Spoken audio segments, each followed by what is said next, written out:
ओम शांति। आज हम 22 अगस्त 2023 की बाबा की साकार मुरली सुनेंगे। बाबा कहते हैं, मीठे बच्चे, बाप आए हैं कलयुग की महफिल में। यह बहुत बड़ी महफिल है। इस महफिल में तुम परवाने समा पर फिदा हो, पावन बनते हो। प्रश्न, यदि बच्चों का पुरुषार्थ अब तक भी चींटी मार्ग का है तो उसका कारण क्या है? उत्तर, कई बच्चों में रूठने की आदत है। बाप से रूठकर पढ़ाई छोड़ देते हैं तो माया नाक कान से पकड़ लेती है। इसीलिए पुरुषार्थ आगे नहीं बढ़ता, चींटी मार्ग का ही रह जाता है। बच्चों को मुरलीधर बनने का शौक चाहिए, सुनकर औरों को सुनाना है, रिजल्ट देनी है। जो बच्चे मुरली मिस करते हैं, जिन्हें पढ़ाई का कदर नहीं, वह कभी बख्तावर नहीं बन सकते। गीत है, महफिल में जल उठी समा परवाने के लिए। ओम शांति। परमपिता परमात्मा शिव को समा भी कहते हैं। नाम बहुत डाल देते हैं तो मनुष्य मूंझ गए हैं। आत्मा भी ज्योति स्वरूप है। अब तुम जागती ज्योत बन रहे हो। समा आई है। यह महफिल तो बहुत बड़ी है। कोई तो आकर बाप का बनते हैं। बाप का बन जीते जी फिदा हो जाते हैं। देह अभिमान छोड़ा तो आप मुए मर गई दुनिया। आप कौन? आत्मा। आत्मा शरीर को छोड़ देती है तो सारी दुनिया उनके लिए जैसे मर गई। अभी बाप भी कहते हैं, अपने को आत्मा समझो। हम तो बाप के हैं। शरीर का भान मिटा देना है। मनुष्य मरते हैं तो देह सहित सब कुछ भूल जाते हैं। समझते हैं शरीर छोड़ा तो ताल्लुक टूटा। शरीर के साथ ही ताल्लुक नाता है। तुम शरीर होते हुए अशरीरी रहते हो, क्योंकि तुम्हारा ताल्लुक अब बाप से हो गया। तुमको राजयोग सिखलाने लिए बाप ने भी शरीर धारण किया है। महफिल में आए हैं। तुम्हारे में भी कोई पूरा जानते हैं, कोई अधूरा, कोई तो कुछ नहीं जानते। बाप कहते हैं, मैं इस रचना में आया हुआ हूँ। यह बातें मनुष्य ही समझेंगे। भारतवासी जानते हैं, शिव जयंती भी है। शिव है परमपिता परमात्मा, सभी आत्माओं का बाप। वह आते हैं जरूर। मंदिर भी हैं। मंदिर तो ढेर बनते हैं। जैसे क्राइस्ट तो एक था, उनकी यादगार में जड़ चित्र कितने ढेर बनाए हैं। यह भी परमपिता परमात्मा, जिनको पतित पावन कहते हैं, उनके मंदिर हैं। यह है अभी पतित दुनिया की महफिल, फिर होगी पावन दुनिया की महफिल। पावन दुनिया में तो वह आते नहीं। पावन दुनिया की महफिल बहुत छोटी होती और सुखी होते हैं, इसीलिए वहाँ आने की दरकार नहीं। आना है बड़ी महफिल में। उनका नाम ही है पतित पावन। यह है पतित दुनिया, फिर पावन दुनिया भी है। उसी नई दुनिया में जरूर थोड़े होंगे। तुम बच्चों में नंबरवार पुरुषार्थ अनुसार सच्ची सच्ची सर्विस करते हैं। सच्चाई की सर्विस का सबूत भी निकलता है। तो बाप महफिल में आए हैं। वह है पतितों को पावन बनाने वाला। कहा जाता है, चैरिटी बिगिंस एट होम।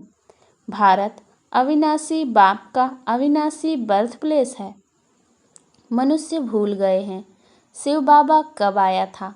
उनको ही पतित पावन कहा जाता है। आते भी हैं पतित शरीर में। उनकी महिमा कितनी भारी है। शिवाय नमः। तुम्हारी महिमा भी अपरंपार है। वैकुंठ की कैसे स्थापना करते हैं, जिस वैकुंठ की भी महिमा अपरंपार है। तुम बच्चे ही यह जानते हो और ऐसे वैकुंठ में जाने लिए पुरुषार्थ करते हो। परंतु तुम्हारा पुरुषार्थ बड़ा ठंडा चींटी मार्ग का देखते हैं। माया किसको कान से नाक से पकड़ती रहती है, किसको भी छोड़ती नहीं है। सोचते भी हैं ऐसे शिव बाबा को निरंतर याद करें, जैसे पत्नी पति को कितना याद करती है। यह तो पतियों का पति है, बाबा है। ऐसे बाबा को कितना याद करना चाहिए। ऐसे बाबा की हम कितनी महिमा गाएं। गीत आदि में भी शिव बाबा की कितनी महिमा करते हैं। तेरी महिमा अपरंपार है, इतनी महिमा क्यों गाई जाती? कोई कारण तो होगा ना। तुम जानते हो, बाप ही भारत को स्वर्ग बनाते हैं। भारत को कितना ऊंच बनाते हैं, रावण फिर नीच बना देते हैं। बाप आकर सुखी बनाते हैं, दोजक से बहिष्ठ बना देते हैं। ऐसे बाप को कोई जानते नहीं। पतित तो सारी दुनिया है। भल अशोका होटल के सुख आदि हैं, परंतु यह सब तो अल्पकाल के लिए हैं। यह है मृग तृष्णा समान राज्य। पाई का भी इसमें सुख नहीं, दुख ही दुख है। सतयुग में राजा रानी तथा प्रजा कितने सुखी रहते हैं, अभी तो कितना दुखी हैं। कितनी रिश्वत खाते, कितने पाप आदि करते हैं। भारत दैवी संप्रदाय था। भारत की महिमा बड़ी जबरदस्त है, जो अब तुम जानते हो। भगवान की महिमा गाते हैं, याद करते हैं, परंतु जानते नहीं। अरे भगवान कहते हो तो भगवान का पूरा नाम चाहिए ना। उनका नाम है शिव, उनकी सारी महिमा है। मनुष्य उनके नाम रूप देश काल को जानते नहीं। कह देते उनका नाम रूप है नहीं। कहते भी हैं परमपिता परमात्मा परम धाम का रहने वाला है। नाम रूप देश बतलाते भी हैं, परंतु देह अभिमान होने कारण उनको याद नहीं करते हैं। याद करते भी हैं तो बिगर समझ गाते हैं, तुम मात पिता हम बालक तेरे, तुम्हारी कृपा से सुख घनेरे। तुम समझा सकते हो, लौकिक मात पिता तो है ना, फिर यह कौन से मात पिता हैं? पिता कैसे सृष्टि को रचते हैं, कैसे मुख वंशावली रच उन्हों को राज्य भाग्य देते हैं, सो तो तुम ही जानो और न जाने कोई। तुम्हारे में भी नंबरवार हैं। तुम समझते हो शिव बाबा ब्रह्मा तन से आकर पढ़ाते हैं। शिव बाबा की ही इतनी भारी महिमा है। ब्रह्मा द्वारा राजयोग सिखाकर हमको बैकुंठ का मालिक बनाते हैं। जरूर ब्रह्मा सरस्वती पहले पहले जाकर लक्ष्मी नारायण बनेंगे। जगत अम्बा और जगत पिता बैठे हैं, वही विश्व के मालिक बनेंगे। उनके साथ कुमार कुमारियां भी हैं। यह दिलवाड़ा मंदिर कितना अच्छा बना हुआ है। यह मंदिर आदि तो पहले के बने हुए हैं, अभी हम भेंट करते हैं। हमारे ही यादगार का पूरा यह मंदिर है। तो यह शिवाय नमः गीत तो जरूर रखना चाहिए। 2-4 गीत फर्स्ट क्लास रख लेने चाहिए। यह बाबा अपना अनुभव बतलाते हैं।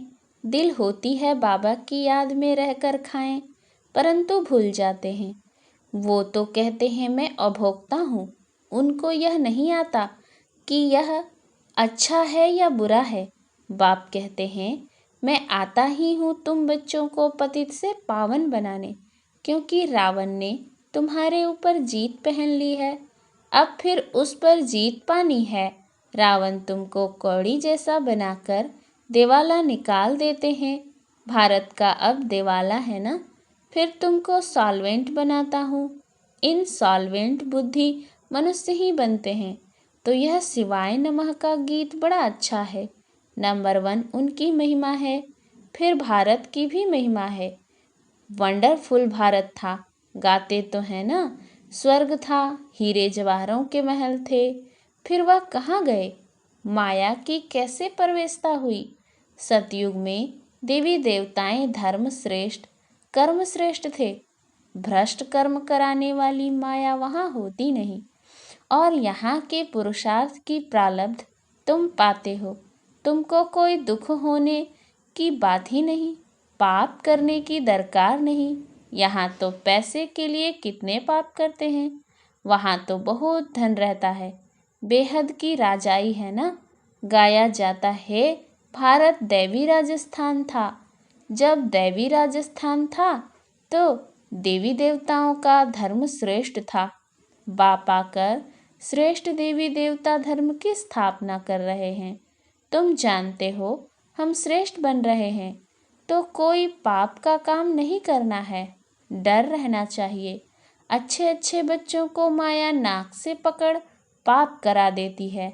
अभी तुम जानते हो महफिल में बाप आए हैं, कैसे मुखवंशावली बनाए उनको श्रेष्ठ बनाते हैं। जरूर शरीर को तो लोन लेना ही पड़े। कहते हैं मैं साधारण तन में आता हूँ। यह अपने जन्मों को नहीं जानते, मैं बतलाता हूँ। इनका नाम ब्रह्मा रख दिया है। ब्रह्मा में ही प्रवेश करता हूँ, क्योंकि ब्रह्मा द्वारा स्थापना करनी है। ऐसे थोड़े ही बौद्धि, इस्लामी व सिख में प्रवेश करेंगे। बाप कहते हैं मुझे उस तन में प्रवेश करना है जो पहले पहले सूर्यवंशी श्री नारायण था, फिर उनको ही बनाता हूँ। यह अपने जन्मों को नहीं जानते हैं। यह है ज्ञान कांड। ज्ञान बाप ही देते हैं, फिर वहाँ भक्ति का नाम निशान नहीं। ज्ञान मार्ग भक्ति मार्ग कहा जाता है। आधा कल्प भक्ति कांड, आधा कल्प ज्ञान कांड चलता है। यह भी ड्रामा में नूंद है, पतित बनना ही है। बच्चों को अच्छे अच्छे राज समझाए जाते हैं, गाते भी हैं। भगवान आकर भक्तों को साथ ले जाते हैं। परमपिता परमात्मा को याद करते हैं। बाबा आओ, माया रूपी जंजीरों से आकर छुड़ाओ, हमको लिबरेट करो। जो भी मित्र संबंधी आदि हैं सबको लिबरेट करते हैं। फिर वहाँ दैवी माँ बाप मिलेंगे, तुम देवी देवता बन जाएंगे। तुम्हारी आत्मा भी प्योर हो जाएगी। अभी तुम्हारी आत्मा पतित बनी है, सो फिर पावन बनेगी। अनेक प्रकार के चित्र हैं जिसका ऑक्यूपेशन कुछ भी नहीं। जैसे गुड़ियों की पूजा करते हैं। मैं न गुड्डा हूँ न गुड्डी हूँ, मैं तो हूँ ही निराकार। गुड्डा और गुड्डी मनुष्य हैं, मैं नहीं बनता हूँ, मुझे निराकार ही कहते हैं। तुम गुड्डे गुड्डी अभी बहुत दुखी हो, बैकुंठ में तुम बहुत सुखी थे। सुख की महिमा अपरम अपार है, परंतु बच्चे घड़ी घड़ी भूल जाते हैं, रूठ पड़ते हैं। ब्राह्मणों में से भी बहुत रूठते हैं, रूठ कर वर्षा पाने को ही छोड़ देते हैं। अरे तुमको वर्षा बाप से लेना है ना। यह है अविनाशी ज्ञान रत्न, पढ़ाई है। बाबा ने बड़ा सहज समझाया है। भल तुम कहाँ नहीं आ सकते हो। अच्छा मुरली तो मंगा कर पढ़ सकते हो, इसमें नुकसान की कोई बात नहीं है। बाकी हाँ, पुरुषार्थ कर सर्विस का सबूत देना है। सर्विस का सबूत ही नहीं तो मुरली भेज कर क्या करेंगे। मुरली पढ़ी जाती है धारण करने के लिए। अगर एक कान से सुन दूसरे से निकाल देते हैं तो फिर क्या कर सकेंगे। बाबा को याद ही नहीं करते हैं। कोई पाप करते हैं तो बुद्धि का ताला बंद हो जाता है। बाप कुछ नहीं करते हैं, बाप तो समझाते हैं तुमको बहुत मीठा बनना है, कोई को दुखी मत करो। अंत में तुम बच्चे बहुत मीठा बाप जैसे बन जाएंगे। पुरुषार्थ करना है, दिल से पूछना है किसको तंग तो नहीं करते हैं, हमसे कोई नाराज तो नहीं होते। यूं बाहर वाले तो बहुत नाराज होंगे। तुम ब्राह्मण कुल भूषणों को मुरली रोज जरूर सुननी चाहिए। मुरली नहीं सुनेंगे तो धारणा कैसे होगी। मुरली नहीं सुनते हैं तो जरूर समझो वह बख्तावर नहीं। मुरली को कभी छोड़ना नहीं चाहिए। ब्राह्मणियों को भी मुरली शिव बाबा से मिलती है ना, उनसे कनेक्शन रखना है। डायरेक्ट मुरली तो भेजें, लेकिन फिर आप समान भी बनाकर तो दिखाओ।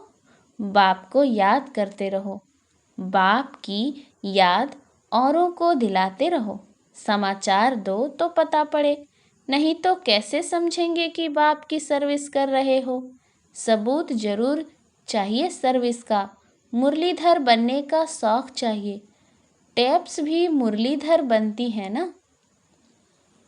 यह एक्यूरेट मुरली सुना सकती है, तुम नहीं सुना सकेंगे तो क्या करना चाहिए।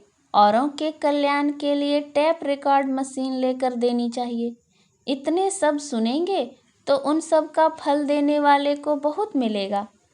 ले करके देंगे भी वह जिनको इसके रहस्य का पता होगा। इस मुरली सुनने से तुम राजाई पद पाते हो, और कोई का भाषण सुनने से स्वर्ग का मालिक बनेंगे क्या?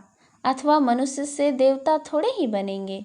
यह तो फर्स्ट क्लास दान करना है, जिससे 21 जन्मों के लिए बहुतों का कल्याण होता है। टेप रिकॉर्ड लेकर देना व मकान लेकर देना कितनी अच्छी सर्विस है।